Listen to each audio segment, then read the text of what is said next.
Hello everyone, welcome to Sriram's IAS. I hope everybody is doing good. Things are fine at your place. Let's start with today's session where we'll discuss Deep Ocean Mission. This you can connect with GS paper 2, Fiscal Health Index paper 3, Blue Carbon paper 3 Environment, Nahargarh Wildlife Sanctuary prelims and India's Critical Minerals Roadmap paper 1 you can connect it with, paper 3 you can connect it with. So basically हम तो इस particular article में critical minerals के बारे में बात करेंगे. What are the challenges that India is facing, critical minerals की ज़रूरत क्या होती है, why they are important also, right. So paper 1 से कनेक्ट कर सकते हो मिनरल्स एंड एनर्जी रिसोर्सेज से, पेपर 2 से कनेक्ट कर सकते हो कि सरकार क्या पॉलिसीज लेकर आ रही है, and you can connect it with your paper 3 also. So here we'll discuss the significance of those critical minerals and what are the challenges that India is facing regarding critical minerals. So this will be our topic of discussion for today. Please mark your attendance by liking this lecture. You have comment section, you can share your feedbacks. Whatever is your genuine feedback, do let me know. Sriram's IAS is serving the nation since 1985. So here you can trust the quality content that is being shared with you. Right and या like share and subscribe आप, मैं उम्मीद कर रही हूँ कि आप सबने कर ही दिया होगा. इसी के साथ शुरू करते हैं हमारा पहला आर्टिकल, जिसमें बात कर रहे हैं कि अर्थ साइंस मिनिस्ट्री ने रिसेंटली अनाउंस किया है कि हमारा Bharat is set to launch this first human, ये एक human underwater submersible, basically it is first human underwater submersible deep sea manned vehicle as a part of deep ocean mission. तो क्या है deep ocean mission? Blue economy, एक second,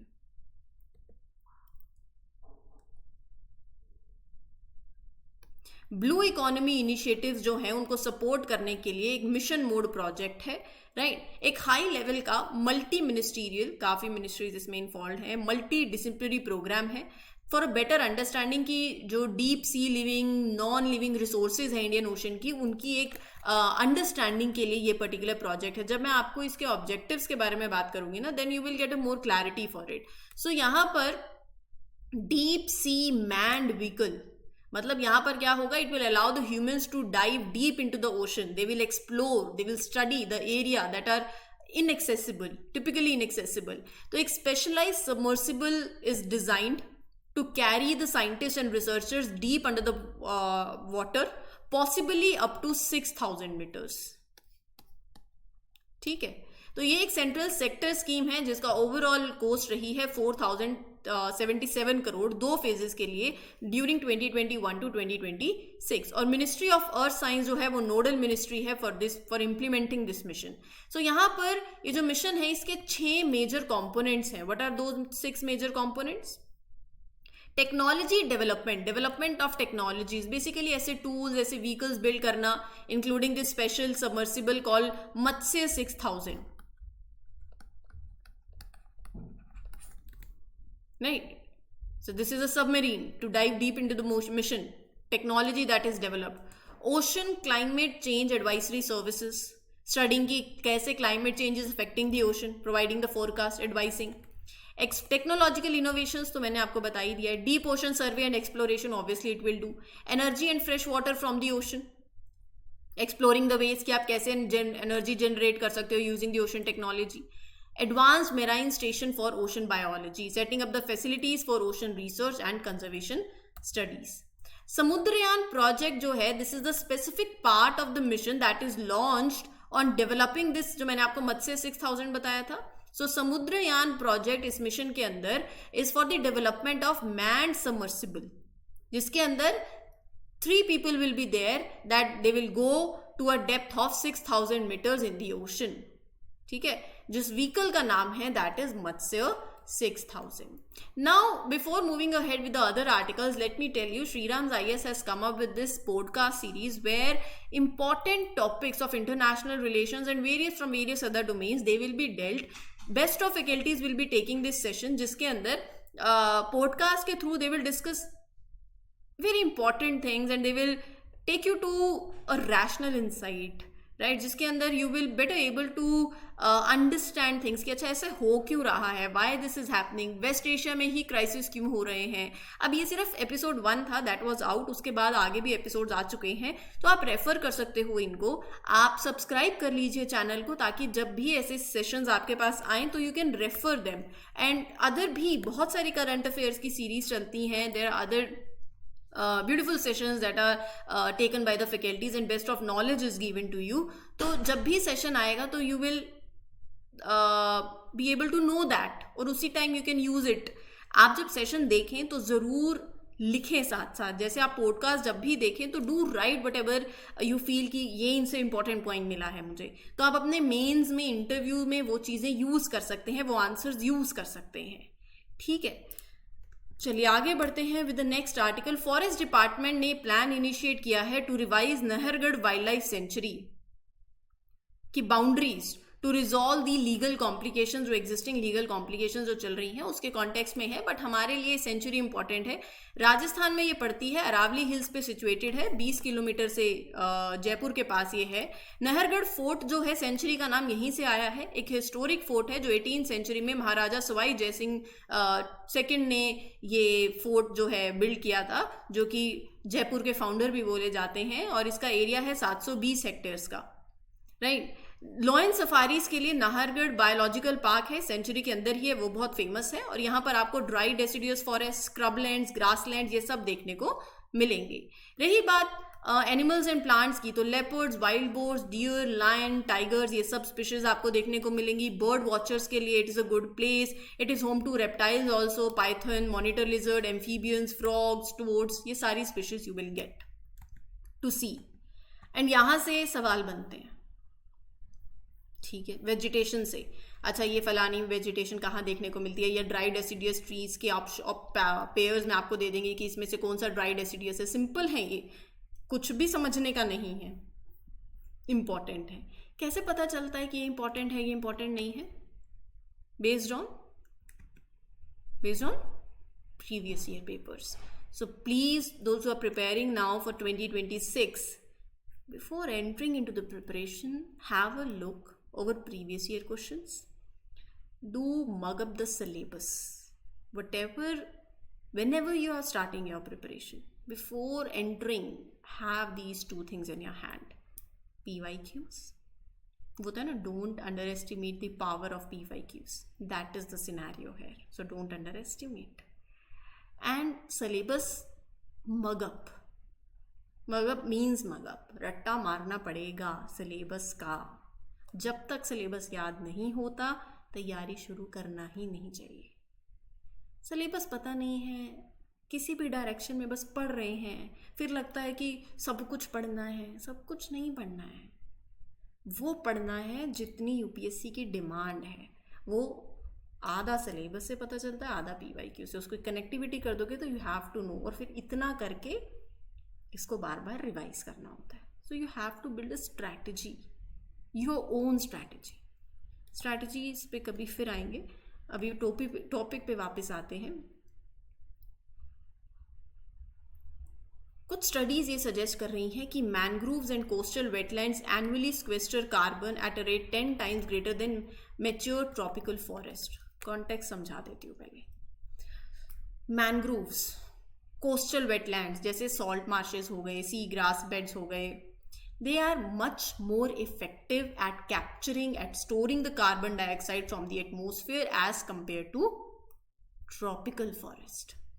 carbon sequestration क्या होता है? Atmosphere से जब the process by which these plants and the ecosystem absorb the carbon dioxide, they store it as carbon in their biomass like roots, stems, leaves in the soil. That is sequestration. ये जो mangroves और coastal wetlands हैं, we all know they are found along the coastlines, right? Seagrass meadows, salt marshes. ये कह रहे हैं कि as compared to mature tropical forest, जैसे लगा लो Amazon forest है, वो कह रहे हैं कि as compared to them, mangroves and wetlands, they store carbon much faster, more efficiently. क्यों? They accumulate the organic material in the waterlogged soils, right? So ecosystem बहुत मतलब they act as a natural carbon sink, climate change fight करने में help करते हैं, carbon dioxide का amount कम करते हैं एटमॉस्फेयर से. तो मैनग्रोव्स एज ट्रॉपिकल फॉरेस्ट का तो मतलब with comparison to tropical forest mangroves are smaller in size, you can say also their ability to store carbon is disproportionately large. Now, in this context, UPSC might ask you in prelims, ki what is this blue carbon? Or you can use it, this point, now, this context also in your mains paper 3. Blue carbon क्या है? वो carbon है that is captured by the oceans, coastal ecosystems, mangroves, seagrasses, salt marshes, right? Nature के most effective carbon sinks है ये. वो यही बोल रहे हैं कि कोस्टल इकोसिस्टम जो है वो ज़्यादा सिक्वेस्ट्रेशन करता है कार्बन की per unit area than the territorial forest. So they are being recognized for their role in mitigating climate change. Human activities जो हैं, हम लोग तो कोस्टल ब्लू कार्बन इकोसिस्टम को भी खोने में लगे पड़े हैं. मतलब इनकी इंपॉर्टेंस देख रहे हो और इनका थ्रेट देखो आप. We are converting the wetlands into farmlands and fish farms. Waste जो आ रहा है from the land that is affecting these ecosystems. You are cutting the mangroves also for wood and charcoal and land use. Industrial projects, urban projects के चलते we are damaging the natural area. So human activities are causing destruction of these ecosystems. वो ecosystem which stores so much of carbon dioxide. And due to these activities, it releases the stored carbon dioxide back into the atmosphere. We need to protect them. It is beneficial both for the people and the planet.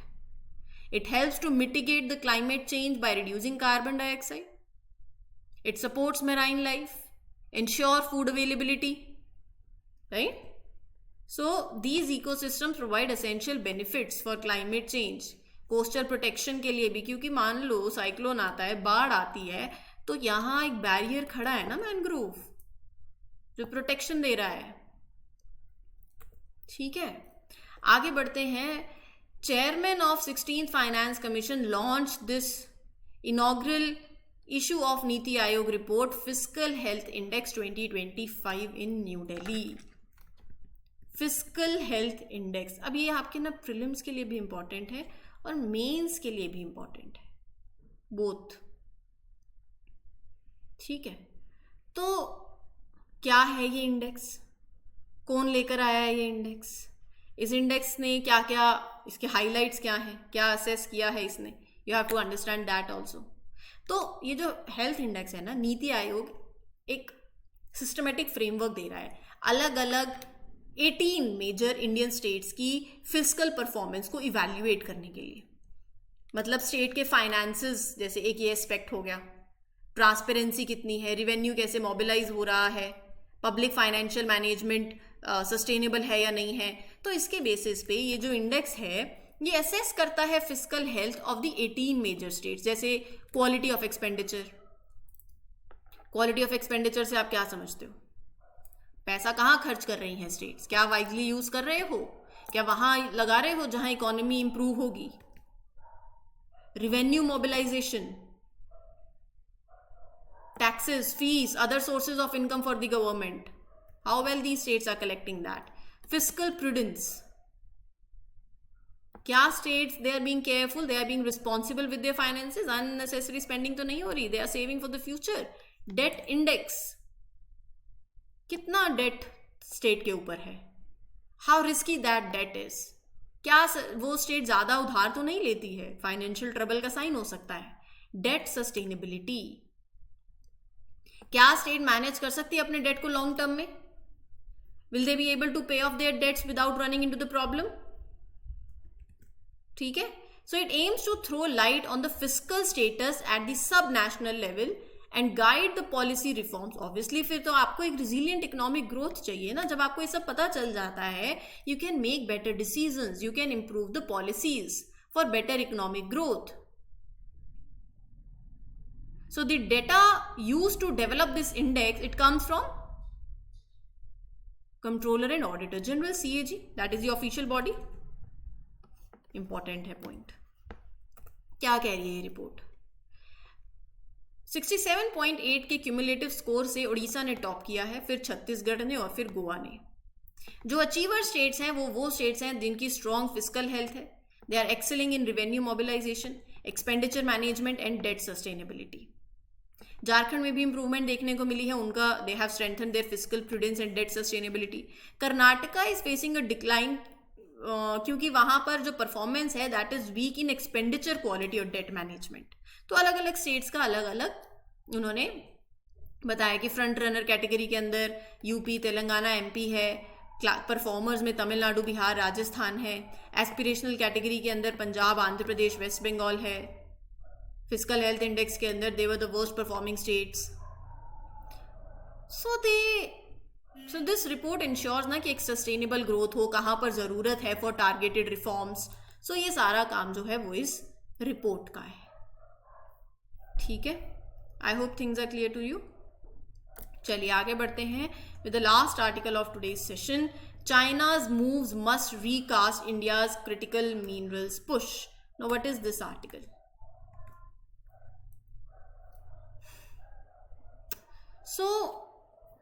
पहले तो मुझे इस article के लिए आपको पहले critical minerals समझाना पड़ेगा। क्रिटिकल मिनरल्स क्या होते हैं?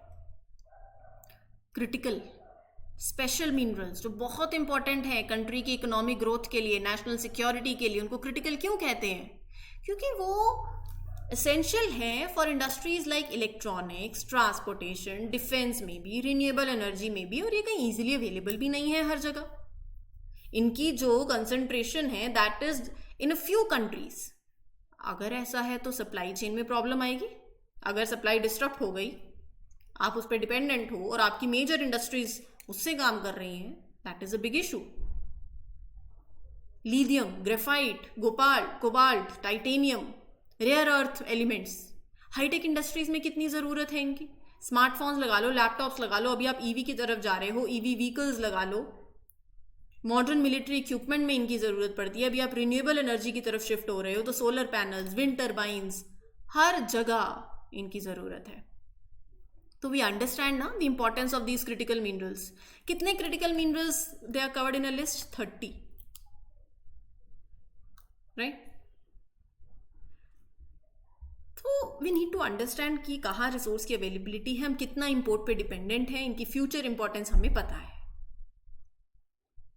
देखो, India has made policy reforms. We have this mines and minerals amendment act, but progress slow है।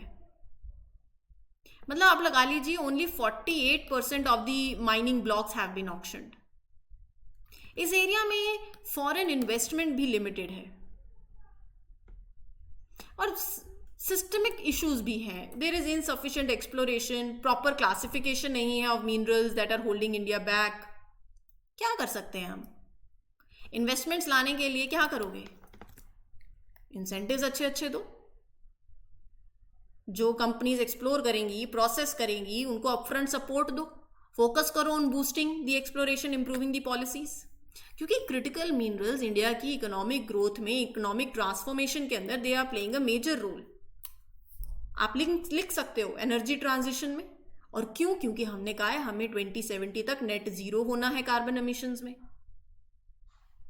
जम्मू एंड कश्मीर में there is a discovery of 5.9 million tons of lithium, right? World bank ने बोला कि 2050 तक लिथियम और कोबाल्ट की जो demand है वो बढ़ेगी बाय 5-fold 2050 तक। ये पॉइंट्स आप अपने आंसर्स में यूज कर सकते हो। एंड वी हैव, और हम ना चाइना पे हेविली डिपेंडेंट है फॉर रेयर अर्थ मिनरल्स।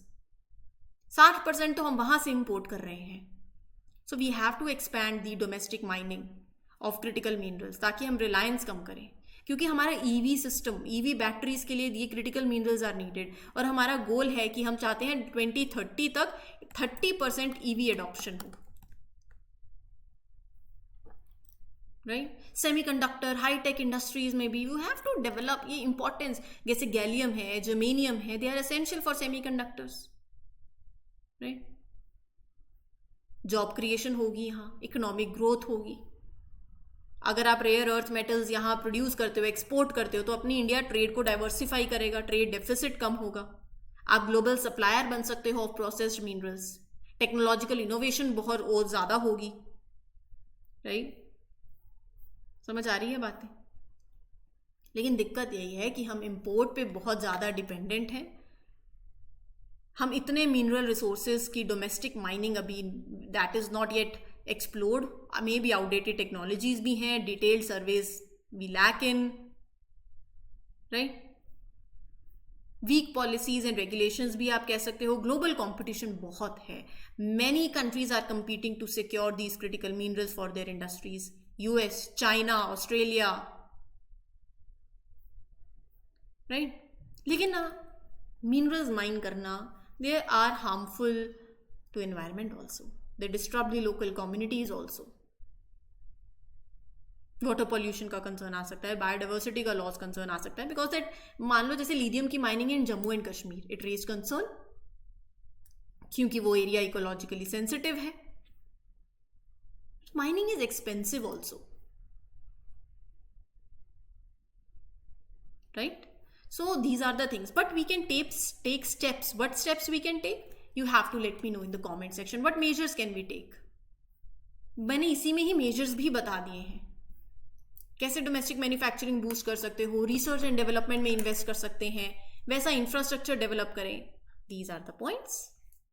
तो क्रिटिकल मिनरल्स का टॉपिक हर एक एंगल से कवर कर दिया है, पॉइंट्स बहुत सारे बता दिए हैं, लास्ट में ये पॉइंट्स ही काम आएंगे, याद रह जाएंगे, तो इनको लिख लेना, ठीक है? Thank you everyone for giving your valuable time. This is your mentor Arsu Kakkar signing off. Happy learning, all the best, thank you.